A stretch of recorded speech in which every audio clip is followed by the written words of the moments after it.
अस्सलामुअलैकुम नाज़रीन, कल्याण न्यूज़ में माया सादिया अब्बासी पेश आहिनि हिन वक़्त ताईं जूं हेडलाइंस। सुप्रीम कोर्ट जे जस्टिस काज़ी फ़ाइज़ ईसा आर्टिकल 3184 जे केसनि जूं कार्रवाइयूं रोकण जो तफ़सीली फ़ैसिलो जारी करे छॾियो।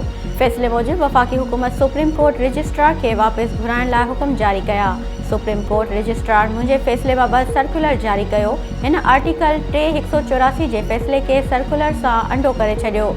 जॾहिं इहो अंदाज़ो थियो त रजिस्ट्रार जो सर्कुलर गैरक़ानूनी ऐं गैर आइनी आहे त 6 रुकनी लार्जेस्ट बेंच जोड़ी वई ऐं 6 रुकनी बेंच जी सरबराह मुंहिंजे नोट खे रद्द करे छॾियो। जस्टिस काज़ी फ़ाइज़ ईसा पंहिंजे नोट में चयो आहे त आमरीअत जी झलक ते ॿधल फ़ैसिलो आइन जो मुतबादिल नथो थी सघे।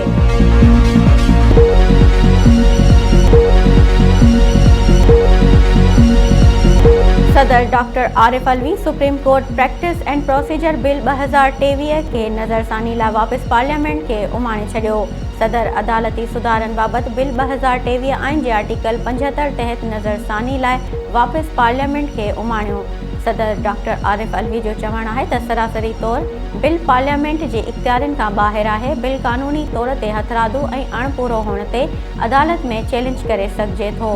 हुन वधीक चयो त फोर्थ शेड्यूल तहत सुप्रीम कोर्ट खे ख़ासि तौर ते पार्लियामेंट जे कानून साज़ी वारे इख़्तियारनि मां ख़ारिज कयो वियो आहे। बिल बुनियादी तौर ते पार्लियामेंट जे इख़्तियार खां ॿाहिरि आहे ऐं बिल खे उन्हनि रुकनि ते मुनासिब ग़ौर करण जी ज़रूरत आहे।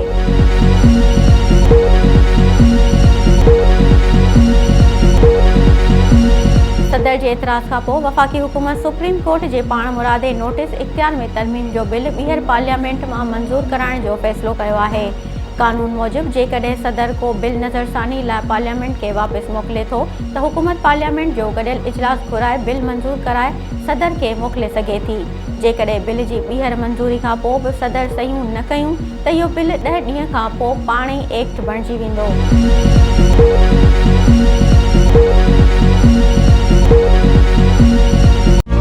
नाणे वारे वज़ीर सेनेटर इसहाक डार जो चवणु आहे त केरु थो चए त खेसि IMF रोके छॾियो आहे। IMF ईअं नथो करे सघे। पाकिस्तान आलमी मालियती इदारे ऐं आलमी बैंक जो मेंबर आहे, को फ़क़ीर न आहे। इस्लामाबाद में प्रेस कॉन्फ्रेंस कंदे नाणे वारे वज़ीर चयो त नाणे वारी वज़ारत जी अहम ज़िम्मेवारी पैसनि जे हवाले सां आहे। सुप्रीम कोर्ट वफ़ाक़ी हुकूमत खे इलेक्शन कमीशन खे 21 अरब रुपया ॾियण जो चयो आहे। आला अदालत तरफ़ां वफ़ाक़ी सरकार खे रक़म ॾियण लाइ 10 अप्रैल जी मोहलत ॾिनी वई आहे। अदालत इलेक्शन कमीशन खे इहा हिदायत पिणु कई आहे त 11 अप्रैल ताईं अॻुभराई बाबति आगाह कयो वञे।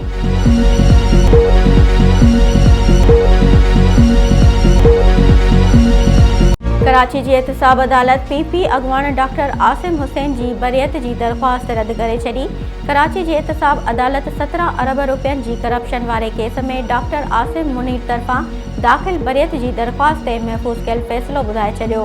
अदालत 18 मार्च ते महफ़ूज़ कयल फ़ैसिलो ॿुधाईंदे डॉक्टर आसिम हुसैन जी दरख़्वास्त रद्द करे छॾी।